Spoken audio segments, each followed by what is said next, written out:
खासदारांना 100 कोटी कमी पडत होते, त्यामुळं जालना जिल्ह्यातून भीक मागून आम्ही त्यांना त्याची पूर्तता करून देणार आहे. त्यांची अवकात सर्वसामान्य जनता त्यांना दाखवून देणार आहे. खरं म्हणजे या जालना जिल्ह्याचा अर्धा खासदार हा सुद्धा गद्दार निघालेला आहे आणि तो जर या ठिकाणी आला तर त्याला तुडवल्याशिवाय आम्ही स्वस्थ बसणार नाही. आमचा महेश नळगे सुद्धा त्या भागामध्ये त्याला वाट पाहू नये. गद्दार संजय बंड्या जाधव तुडवणार. त्यांच्या लायकी इतके पैसे जमा झालेले आमच्याकडं, त्यांची जेवढी लायकी तेवढी झालेली आहे. ह्या बेखुबाईला यावेळी सांगितलं की आम्हाला निधी भेटत नाही, पण यांना 18 20 कोटी रुपये देऊन यांना 50 लाख पुढे 15 लाख 71 लाख रुपये खर्च केले आणि स्वतःच्या स्वार्थापोटी गेलेत.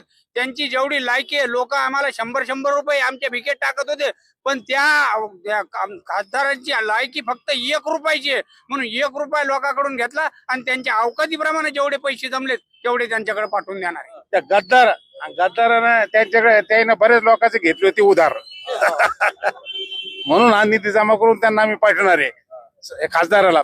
कारण तुम्ही सांगा, गेले 4 बाळासाहेब 4 वेळेस ते खासदार झाले, 2 वेळेस आमदार झाले, तरी त्याला त्याचे घर भरले नाही आणि ते घर भरण्यासाठी आज ते दुसऱ्या पक्षामध्ये सामील झालेले. खर तर तिकडे सामान्य जनतेचा आज कोट्यावधी मुलं बेकार झालेले आहे, कोणाला नोकऱ्या नाही, शेतकऱ्याच्या मालाला हमी भाव नाही, त्रस्त झालेले आहे. यांच्याकडे त्याला काही देणं घेणं नाही, फक्त त्याला स्वतःच घर मोठं भरण्यासाठी ते तिकडे गेलेले, बाकी जनतेचं त्यांना काही देणं घेणं नाही.